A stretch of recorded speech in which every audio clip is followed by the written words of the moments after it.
A sister's fake pregnancy aimed to steal a marriage. Betrayed, she stood firm, revealing she owned everything, shattering the lie with unyielding strength. My name is Emily. I'm 35 years old and live alone in a small house in the suburbs of Asheville, North Carolina. I work as a manager for an interior design firm downtown, a busy but stable job that lets me maintain a peaceful, independent life. I don't trust easily, but with family, I've always tried to hold on to what little connection remained. A few months ago, my younger sister, Sarah, 29, called me in the middle of the night, her voice weak, trembling like she'd just finished crying. She said she'd been laid off when her company shut down and was diagnosed with West Nile virus. My heart sank. We were never close, but I couldn't ignore her suffering. Our parents, Diane and Robert, had retired and moved to Savannah, Georgia, years ago, no longer able to care for her. Her friends, if she had any, lived far away or were struggling themselves. After calls with our parents, I let Sarah move in with me until she recovered and figured out her next steps. When she arrived, she looked so frail I barely recognized her, dull skin, shadowed eyes, moving as if a breeze could knock her over. I rearranged the living room, cleaned the spare bedroom, and cooked for her, picked up her medication, and drove her to checkups. I worked from home more to be there. I didn't complain, it was what a big sister should do. Thank you for doing all this, Sarah said one evening, eyes red as I set a tray of food by her bed. I know how busy you are. I don't know how to say thank you. I smiled, masking exhaustion. Family helps each other. You don't need to thank me. I believed I was doing the right thing, that doing good would bring good in return. I never imagined kindness would become the biggest trap of my life. Sarah stayed for almost 2 months, her health slowly improving. She could walk, cook simple meals, even laugh sometimes. I thought things were better, but something felt off, the way she looked around the house, asking about things I owned, like she was calculating their worth. This house must have cost a lot, huh? She asked one morning while I made coffee. I laughed, assuming small talk. It's decent, but I worked hard for it. Still have monthly payments. I didn't notice her expression, part envy, part calculation. I saw it but brushed it off because she was my sister, the one I'd cared for through fevered nights. I couldn't imagine the house I opened to her would become the place where everything unraveled, that the worst days would begin when I believed family wouldn't hurt you. 3 months after Sarah moved in, a normal Friday afternoon buried every ounce of trust one had. I got home from work, still in office clothes, and found Sarah in the living room, makeup light but noticeable, hair tied back, wearing the floral dress I'd lent her, as if something special was happening. Beside her, my husband, Nathan, sat on the couch, pale, looking like he'd received terrifying news. The scene sent a chill through me. What's going on? I asked, heartbeat quickening. Sarah glanced at Nathan, then turned to me with a theatrical expression. You should probably sit down. I didn't. My gut said I'd need all my strength to stay upright. There's something I need to say, she began, voice trembling. I'm pregnant. I blinked, processing. Pregnant? Whose baby? She turned to Nathan. I followed her gaze. He wasn't avoiding eye contact anymore, just bowed his head and sighed. Silence, only the wall clock ticking. I stood frozen, my heart stopping. Every word Sarah spoke stabbed like a needle. I'd cared for her, fed her, trusted my husband, and they betrayed me under my roof. You can be angry. I get it, Sarah said. But what's done is done. I'm carrying this child. I can't live here feeling like a criminal. I think you should move out so Nathan and I can start our new family. I laughed, not from humor, but because the audacity shattered logic. Come again? You want me to leave my own house so you and my husband can start a family? I thought you'd understand, she faltered. We're family. This baby, it's your niece or nephew. Don't call me your sister, I cut in, voice ice. That baby is a result of betrayal, while you lived off my food, my medicine, under my roof. I turned to Nathan. You have nothing to say? I didn't know Sarah would tell you like this. So, you knew? I pressed. It only happened a few times. I thought we could keep it hidden. Hidden? I gave a dry laugh. You thought you could live a double life in my house, and I'd never find out? I didn't cry, trust had burned to ash. I went upstairs, grabbed a bag, the house deed, and bank cards, then returned and placed them on the table. I'm not going anywhere, I said, staring Sarah down. This house is in my name. Every brick, every chair, paid for by me. If anyone's uncomfortable, they can leave. Sarah looked shocked. But I'm pregnant. Don't use that baby to shield your greed, I said. If you had the nerve to sleep with my husband, find your own place. Nathan stayed silent, gaze on the floor, defeated. I didn't shout or break things, my silence was louder than any scream. I'd never forgive them. A door had closed forever, shut by the person who called me sister. Sarah stood frozen, face drained. Nathan sat awaiting a verdict. I crossed my arms, voice sharp.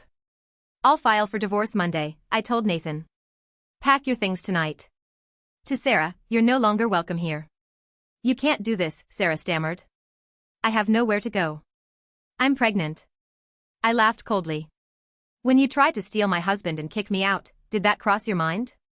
Nathan looked up, eyes dazed. Emily, I know I messed up. There's no excuse, but what happened with Sarah wasn't planned. It spiraled. Spiraled? I repeated. You're talking about betrayal, not slipping in the shower. I walked to the safe, pulled out the house documents, all in my name, bought before we married, and laid them out, spelling a truth they couldn't deny. Sarah, you thought this house belonged to both me and Nathan, didn't you? She nodded, eyes confused and fearful. That's unfortunate. You should have checked before trying to take what's not yours. Nathan owns nothing here, no title, no stake, not even a savings account. I turned to Nathan, seeing shame and desperation. Sarah turned to him, eyes wide. You told me you managed the finances, that everything was in your name. Nathan exhaled. I said that because I felt pathetic. What did you think I was? A successful author? I've been stuck on the same draft for 3 years. Everything here is Emily's. Sarah stepped back, as if stabbed by the one she trusted. You lied to me and betrayed me. I stepped forward. Fair trade. I left them in their shame. You both need to pack and be out within an hour, or I'll call the police. Nathan nodded silently, stumbling upstairs. Sarah collapsed, sobbing. Emily, I'm sorry. I don't know what I was thinking. You thought you could destroy my marriage and slide into my place? I looked down. I don't need your apology. I need you gone. I turned away, unsoftened.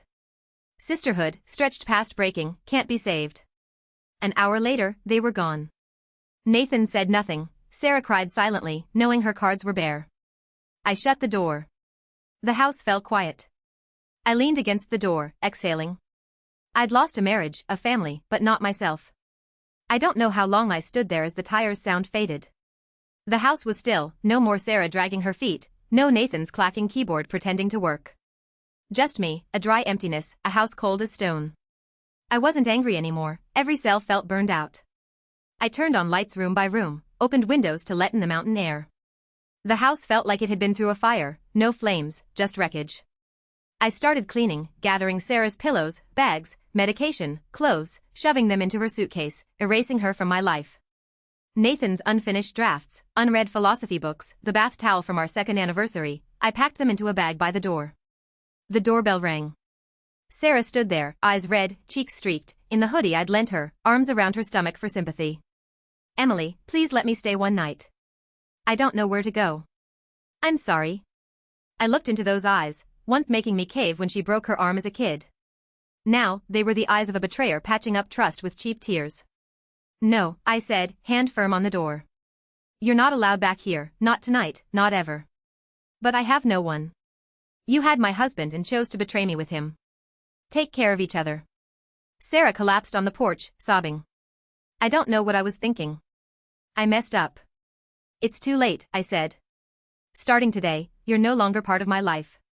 I closed the door, the locks click final. The next morning, I brought divorce papers to my lawyer's office, everything prepared. Nathan had no claim to assets, all was in my name, documented. I didn't want to drag it out, I wanted it over. As I signed, my phone buzzed. You, Diane, my mom.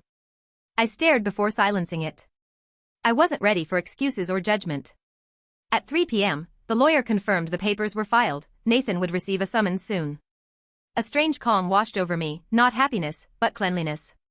That night, I sat on the balcony, poured mint tea, and looked at Asheville's night sky. The cold wind rustled leaves, whispering of peaceful days I thought were gone.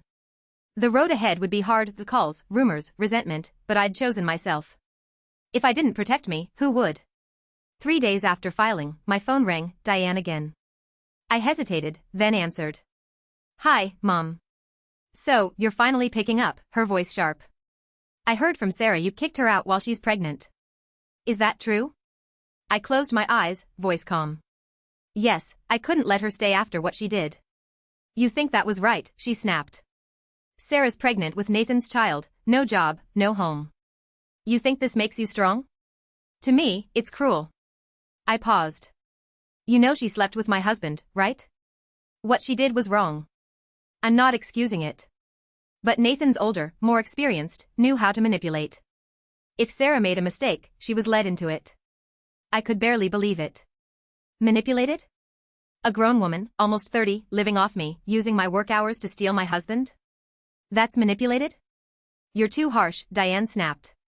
Family doesn't throw people out. We lift them up. I reached out, I said, taking a breath.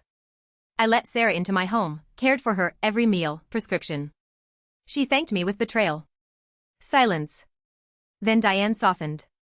She's your sister. That baby's blood, family. You can't be heartless.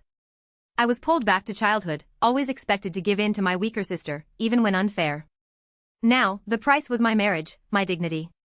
I'm sorry, Mom, I said, calm. This time, I'm not backing down. She went silent, then said, heavy, you've changed. You're not the daughter I knew. I ended the call. Maybe she was right, I'd changed, forced to so I wouldn't be trampled again. The next morning, a text from Robert, my dad, your mother's upset. If you can think this over, family shouldn't turn their backs over a mistake. I didn't respond. They hadn't lived in my house, didn't see Sarah and Nathan laughing on the couch like I didn't exist, didn't trust and get betrayed under their roof. That afternoon, I emailed my lawyer to expedite the divorce, attaching statements and documents. I wanted it done, no dragging, no chances to pull me back into chaos. That night, the doorbell rang. Through the curtain, I saw Diane in a thin coat, clutching her purse. Her expression wasn't angry, but something I couldn't name. I didn't open the door, just watched, then walked away, not because I didn't love her, but because I couldn't love without protection. A week later, I thought things had settled. I returned to work, focused on projects, tried keeping my mind off family pain. But peace lasted 3 days. Monday morning, my assistant, Jamie, rushed up at the office. Emily, an older woman's been in the lobby since 8 a.m. says she's your mother, it's urgent. I sighed, not hiding tiredness. I didn't want a scene, so I had Jamie bring her to a meeting room. Diane pulled an envelope from her purse, sliding it across. Ultrasound results. Sarah lost the baby. The doctor said stress. I stared, feeling cold. See what you've done, she hissed, voice shaking. You pushed your sister to this. Is that how a big sister behaves? I met her eyes. I didn't make Sarah do anything. She made her choices. I'm sorry for the miscarriage, but I'm not responsible for her emotions or decisions. A pregnant woman, kicked out, no one, nowhere to go. You think that wouldn't affect her? You still think you're right? Her words hit like slaps, not from guilt, but because my family never stood with me. Why didn't you take Sarah in, Mom? Or any relatives who care so much? Everyone's quick to defend her, but no one steps up. She didn't answer. I continued, voice firm. You judge, but when it's time to help, nobody does. Don't guilt me into carrying consequences for mistakes not mine. Diane stood, eyes red with rage. You've become so cold, Emily. You have no heart. No, I'm learning to protect my heart after it was shattered by those I loved most. She left the ultrasound paper and walked out, the door clicking shut with a boulder's weight. That afternoon, a message from Aunt Margaret, Mom's cousin, Emily, everyone's talking. They say you've gone too far. Sarah's heartbroken. Please reconsider. I felt numb. None were there, none saw, yet they decided right and wrong like reading a cheap novel. I replied, if everyone cares about Sarah, why hasn't anyone offered her a place? No response. That night, Lauren, my college best friend, called, voice tentative. What's going on? I heard from relatives you kicked Sarah out while pregnant. Sarah betrayed me in my house with my husband, I said. She destroyed everything. I'm cleaning up the mess, not obligated to play background for her life. Lauren exhaled. I get it. I'm sorry for asking. It's okay, I said gently. I just don't want my story told wrong. I wrote a letter, not to send, but for myself, laying out everything, no sugarcoating. I wanted to record the truth, to remind myself, holding boundaries is the kindest thing for yourself. When I folded it into a drawer, I knew I didn't need the world to understand, just to stop betraying myself. 3 weeks after filing, Nathan messaged, I need to tell you something. It's important. I nearly deleted it but hesitated. I felt nothing for him, anger had faded to indifference, but I wanted closure. I replied, say it. He called. I'm not here to apologize or make excuses, he said. Melissa was never pregnant. I sat up. What? I suspected it, he said, drained. She said she was pregnant but wouldn't let me go to the doctor. I offered ultrasounds, gave her a clinic number, but she avoided it, saying the doctor told her to rest. The ultrasound paper came from your mom, not her. She said she lost it. So, the miscarriage was fake? I asked, voice low. I asked her. She didn't answer, just cried. No documents, no records, no doctor confirmed anything. She just said she lost the baby. I leaned back, heart clenching, not aching, but hurt by family deception. I called because your family's blaming you for a miscarriage, Nathan said. I couldn't let you carry that. The truth deserves to be told. My mind raced. When did Sarah fake the pregnancy? To trap Nathan, push me out, or gain pity? Whatever her motive, she was never pregnant. Thanks for telling the truth, I said, short but honest.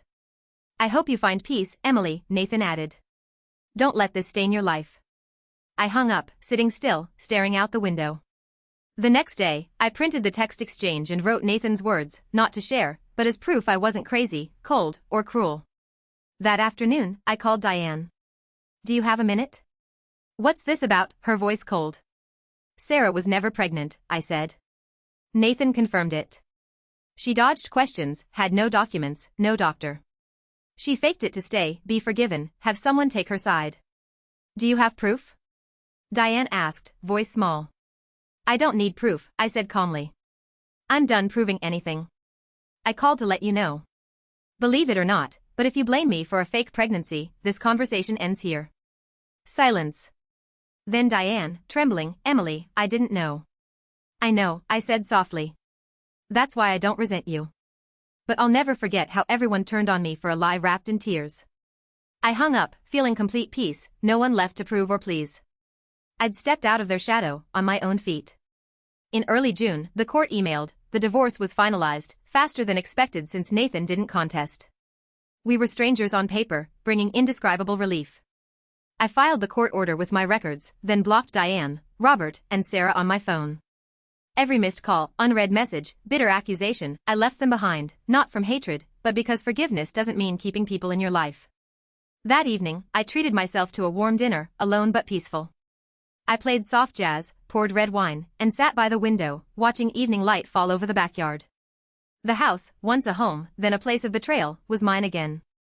I replaced curtains, moved the sofa, took down the wedding photo, and hung an empty frame, a reminder every chapter begins with blank space.